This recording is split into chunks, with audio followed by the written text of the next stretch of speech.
listen carefully and answer questions 1 to 5.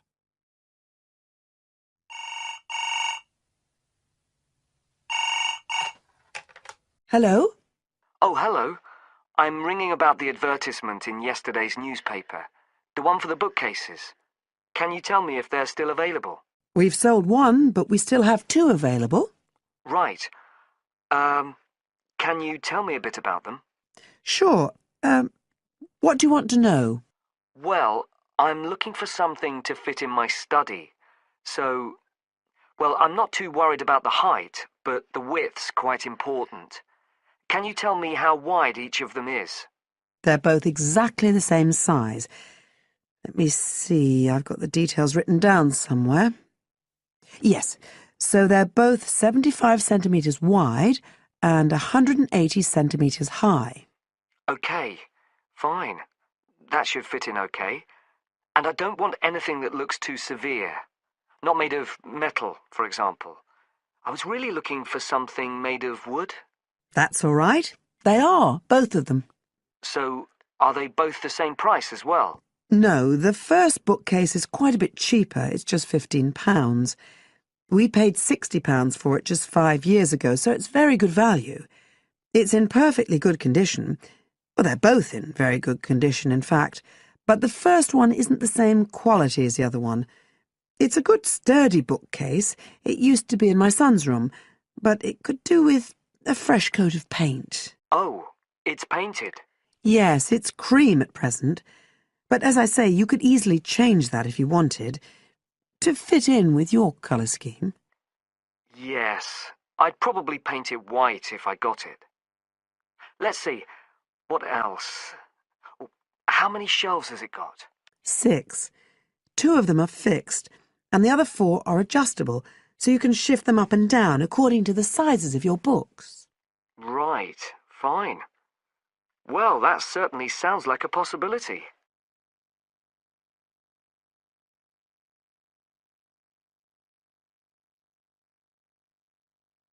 Now listen and answer questions 6 to 10. But the second one's a lovely bookcase too. That's not painted, it's just the natural wood colour, dark brown.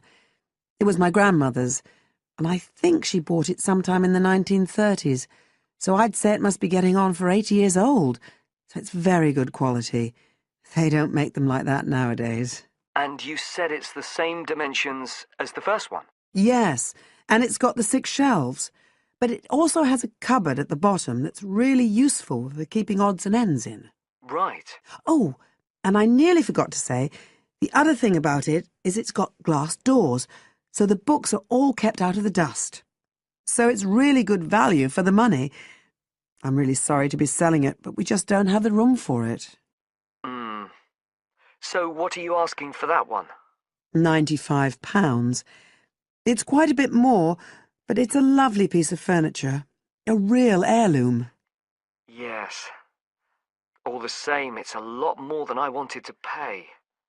I didn't really want to go above 30 or 40. Anyway, the first one sounds fine for what I need. Just as you like. So, is it all right if I come round and have a look this evening? Then, if it's okay, I can take it away with me. Of course. So you'll be coming by car, will you? I've got a friend with a van, so I'll get him to bring me round. If you can just give me the details of where you live. Sure. I'm Mrs. Blake. Blake? That's right.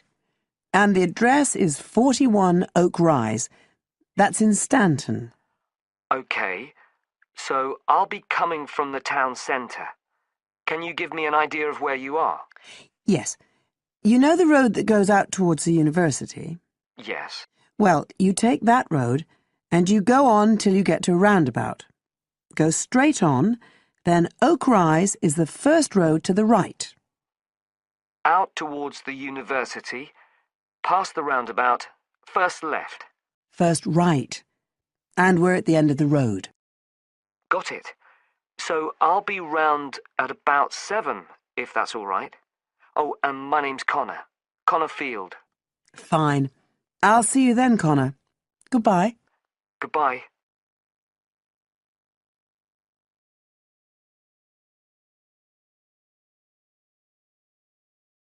Now, listen carefully and answer questions 11 to 17. Hi everyone and welcome to Sydney Airport. Today I'll be giving you the inside information on the day-to-day operations of the Australian quarantine service here. We hope to provide you with a better understanding of why such heavy security regulations are necessary by educating you on how we operate and why we do the things we do. We're not here to try to persuade you to fly through Sydney Airport, though we hope you'll find your experience relatively stress-free and comfortable. First things first, our personnel. Can anyone guess how many people work at Sydney Airport? We have 200 alone working in Terminal 2. So can you guess how many in the whole airport? I heard someone say 360. That's getting closer. What? Did someone say 2,000? That's way too high. Sydney Airport actually employs 440 people. A lot, right? And about half of those employees work in security-related matters. Moving on to our not-so-human employees, let's come and see our favourite pooch, Milton. Milton is our best drug-sniffing dog on the force. He's friendly to most people. You can even come pet him at the end of our tour. Burnouts, beware though. He'll find everything.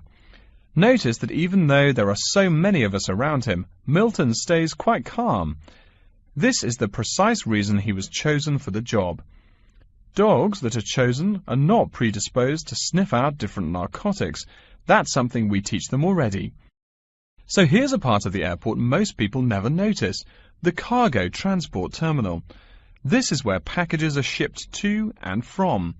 Normally we ship around 4,400 packages per month. In this airport alone, over 52,000 packages were shipped in and out over the past year.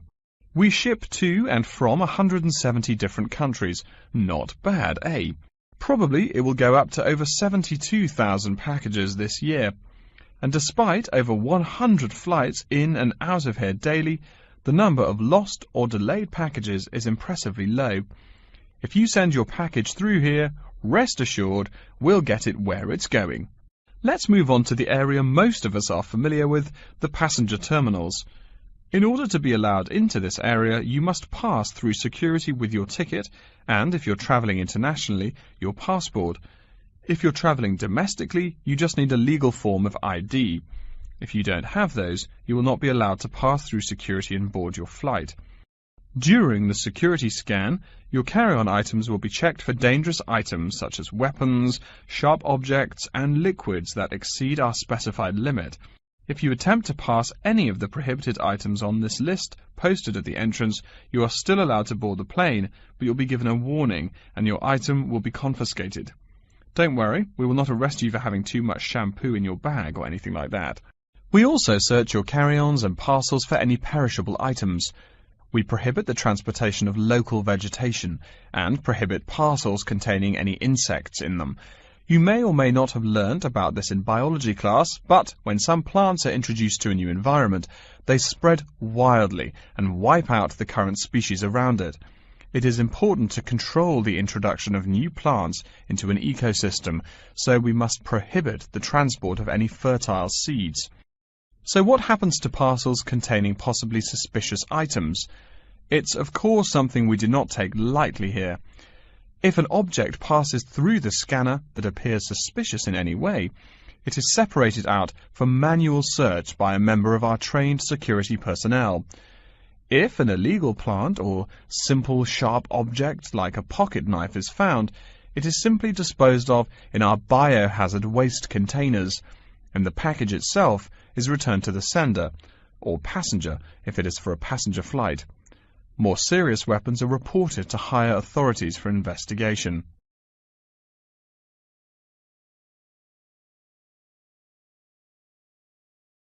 Now listen and answer questions 18 to 20. As far as parcel security, the material of the parcel is important. For shipped goods, the most common material used and the most widely accepted is paper. Make sure it is packed sturdy enough with no rips or tears. We've definitely had packages rip open before due to haphazard packing. A more common problem, though, is the package labels. When an item does not make it to the right place, this is the most common reason. The label may not be in the right place or marked clearly enough. If you're receiving any items from abroad that must be declared, please remember our guidelines in order to ensure the timely delivery of your item. Make sure it is packed correctly, and we ask that you notify customs between 2 and 10 days within the item's scheduled arrival date. Okay, before we move on, are there any questions?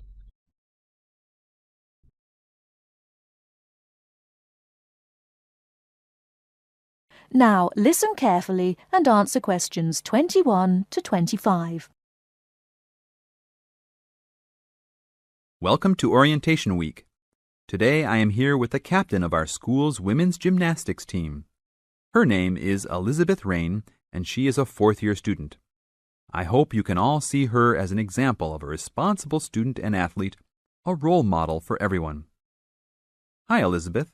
Thank you for stopping by our Orientation Week. Thank you for having me. Welcome to our university, everyone. If there are any of you thinking about joining our school's athletic program, I would strongly encourage you to do it.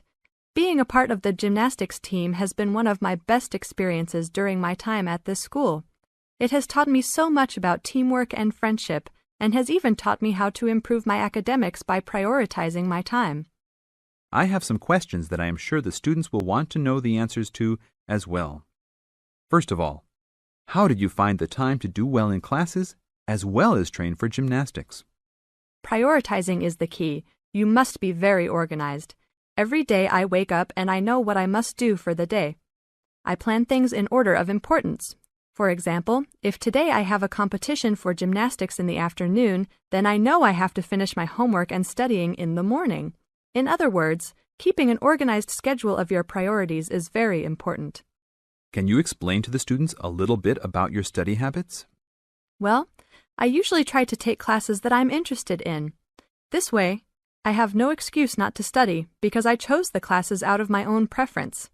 I separate my study time by class. For example, if I have 5 classes for this semester, I will study for 1 class a day from Monday through Friday, and then review for all of them on the weekend. I won't try and study for all 5 of my classes at one time. It is too hard to do that, to remember everything and not feel like you are going crazy. It is very important to focus the time that you set aside for studying. I do not study with the television on.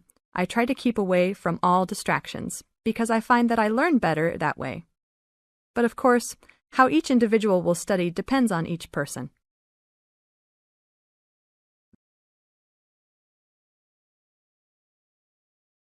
Now listen and answer questions 26 to 30. That sounds like good advice. Let's talk a little bit about your gymnastics career. How long have you been doing this sport for, and what has been the best moment of your college participation? Well, I've been participating in gymnastics since I was a kid. My parents got me involved in the sport. The best moment. I would have to say that there is not one single instance that stands out in my mind as the best moment, but more of a whole experience. My first year in university was definitely one of the best years of my life. I met my best friends that year and really learned to grow up and be independent. Our team went to the national championships that year, and it was an incredible experience, so I would count the whole year as my best experience in college. How about the worst moment? It is true everyone goes through bad experiences. My worst experience would have to be the fall of last year when I broke my wrist. I was unable to participate in sports for the remainder of the year and had to learn how to write with my left hand. I guess when I look back at it, though, even though I wouldn't wish this to happen to anyone, this experience definitely made me stronger as a person. It taught me to look at life with a new perspective and to really value the friends and family that are important and close to me. Thanks for your time, Elizabeth. Do you have anything else you want to tell the new students? Just have a good time. Don't stress out too much, but be responsible for your actions. Work hard and play hard. That's my motto for life.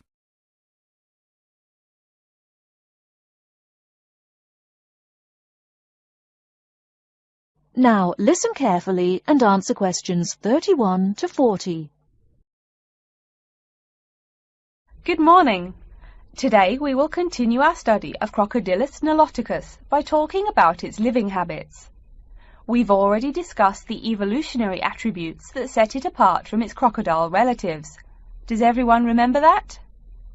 Yes, it has an extremely narrow snout and 3 or 4 rows of protective scales on its back, as compared to 2 rows on other members of the Crocodylus genus. Let's take a look at how these carnivorous man-eaters live, where they live, and finally, whether they really deserve their vicious reputation. To start, I'd like to address a great question posed to me by a student during yesterday's office hours. We talked about the distribution of crocodiles in Africa and saw that they are highly concentrated in the south and west of the continent. This student noticed that on the map displaying the distribution of crocodiles across Africa, there were no crocodiles in the northern region, and found no mention in the literature of the existence of crocodiles in the north of Africa. Why might there be no crocodiles in North Africa? Let's save this question for later in the lecture. To find out more about the social habits of the African crocodile, one researcher named Tara Shine of the University of Ulster in Northern Ireland conducted a survey of the wetlands in Mauritania and received reports of 46 crocodiles living in one group, or float as we say when referring to crocodiles, though the usual number is a little less than half of that. In general, crocodiles are more highly concentrated in wet subtropical environments near bodies of water and rich vegetation. While South American crocodiles thrive in cool rainforests, the African crocodile is more equipped for heat. Though they can survive at the hot temperatures found in some deserts, they are not equipped to handle dry climates and thus cannot survive in places like the Sahara Desert of North Africa. As cold-blooded animals, crocodiles' core temperatures fluctuate from their average of 38 degrees Celsius as external conditions change. Thus, they need to avoid extreme temperatures. Others live an underwater life, keeping a body temperature close to that of the water. As their own unique method of regulating their body temperatures, some African crocodiles have made dens by digging holes in the ground to provide themselves with a cool, dark place to retreat from the hot African sun. Speaking of the hot African sun, let's go back to the question asked at the beginning of the lecture. We know that there used to be crocodiles in northern Africa, yet today there are none. What are some possible explanations for this? Some students have suggested that the African crocodile has evolved from a desert creature into a wetland creature, thus causing them to migrate south for more appropriate conditions. Others presume that the crocodile was hunted out of northern Africa by a fiercer predator. While these are intelligent guesses, the real story is a little bit different. The key to this migration is that the Sahara Desert did not always cover the north of Africa. About 8,000 years ago, the land was fertile wetlands, perfect for breeding crocodiles. Over time, though, the area dried out and the wetland slowly turned to desert, leading the African crocodile to migrate south to the marshlands they call home today. Some crocodiles did, however, adapt to living in dry conditions. In Mauritania, some crocodiles have learned to survive in an area where they can go up to 8 months with no water, by spending the driest of times in what's called a torpor, or short period of hibernation. To utilize every bit of rainfall, these desert crocodiles dig underground caves that collect runoff, thus staying cool and hydrated. During the mating period in November and December, males attract females to their viciously protected territory through a number of behaviors that range from snapping their jaws all the way to sending infrasonic pulses through the water. Afterwards, the female digs a hole up to 60 centimeters in depth to store the eggs for an 80-day incubation period. The female protects these eggs during the period, and sometimes even helps crack the eggs with her snout at the end. These teeth-gnashing carnivores are softer than we think. Although these vicious creatures have attacked humans on a few occasions, the residents are not afraid of them. In fact, they show a great deal of reverence towards these wondrous creatures. Some say that crocodiles bring water to their habitat, so if they leave, they will bring the water with them. Obviously, this is not true, but it demonstrates the admiration the inhabiting people have for crocodiles. Generally, crocodiles do not predate on humans. They attack when humans populate the crocodile's habitat, instilling fear and uneasiness in the crocs. Like any other species, crocodiles are known to attack when feeling fear. There's still a lot more to be discovered about the African crocodile. Researchers want to know more about the population size, how many crocodiles inhabit Africa in all, how they form separate floats, etc. There is still also much to learn about migration patterns and relations to other populations of crocodiles now found in other parts of the world. Next time, we'll examine a few specific case studies of crocodile populations in southern Africa.